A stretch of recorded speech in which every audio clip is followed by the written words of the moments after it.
This is The Gist, the essential podcast for the discerning listener.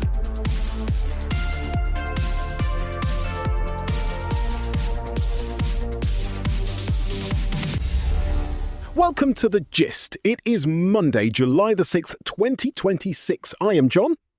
And I am Mary. We are your smart friends on the go. Let's get right into the news. We start today with a high-flying stunt that says a lot about power.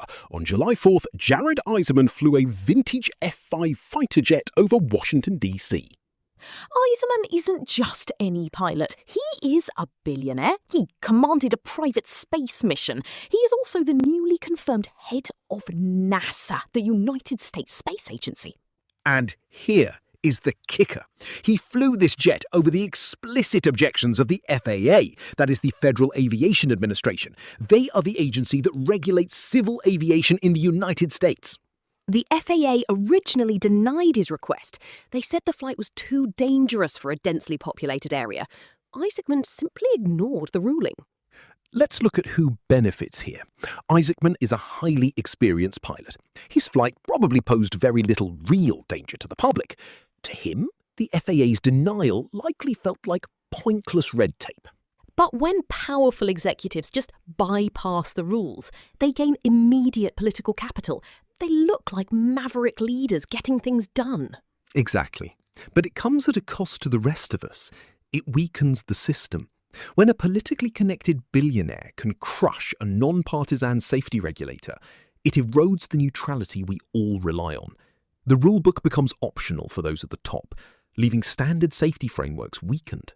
Turning to the global overview, let's look at the Philippines. Today, the Philippine Senate began the trial of Vice President Sara Duterte. The stakes are massive. Officials deployed 6,000 police officers just for security. She is facing graft and bribery charges. If convicted, Duterte is barred from running for president in 2028. So, who benefits? Her political rivals. This is a classic move to restructure institutional power. It legally eliminates a primary contender before the race even starts. The courtroom becomes the ultimate campaign weapon. Next, let's look at where the money is moving in China. The Yuan Gold ETF just became China's largest exchange-traded fund. An ETF is simply a basket of assets you can trade like a stock. For a long time, the biggest ETF in China tracked the CSI 300. That is an index of the top 300 stocks on the Shanghai and Shenzhen exchanges. Not anymore. Gold has taken the crown. This shows a massive shift in resource flows. Chinese retail investors are taking their money out of local businesses and putting it into solid gold. Right. It tells us that state-backed support for domestic stocks is losing its punch. People are looking for safe harbours. Capital is voting for security over state-driven growth. Moving to the European perspective, all eyes are on Paris. Tomorrow, an appeals court will rule on Marine Le Pen. She is appealing a conviction for embezzling European Parliament funds. If the court upholds her 5-year ban from public office, she is out of the 2027 presidential race. Here again, we see political establishments using judicial tools to permanently sideline a populist challenger. But the twist is who really benefits. Paradoxically, it might be her own party. The National Rally is France's leading right-wing populist party. A forced exit for Le Pen solves their succession problem without a messy internal fight. Exactly. It clears the stage for Jordan Bardella. He is the 30-year-old party president. Dropping Le Pen removes historical baggage and hands the keys to a fresh generation. Over in Ukraine, the reality is much darker. Russian missiles struck Kyiv today. 7 people were killed and 34 were injured. Residential buildings in the Podilsky district were hit hard. This deadly barrage is a brutal negotiation tactic. Russia is escalating its bombardment of civilian targets right now to maximise its leverage ahead of the upcoming NATO summit.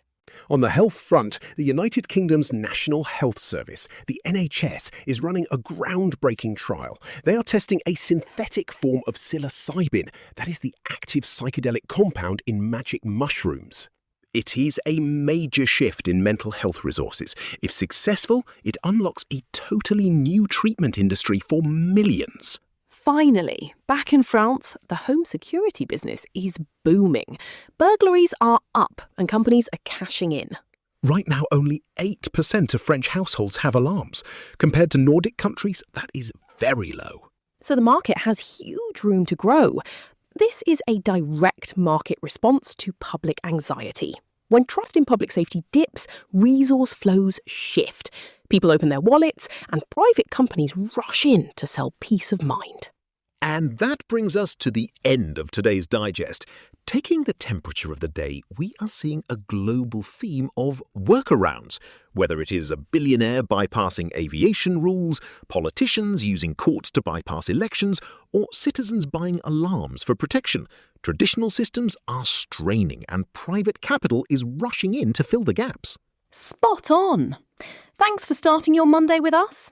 If you found today's breakdown useful, we would love for you to join our community. Absolutely.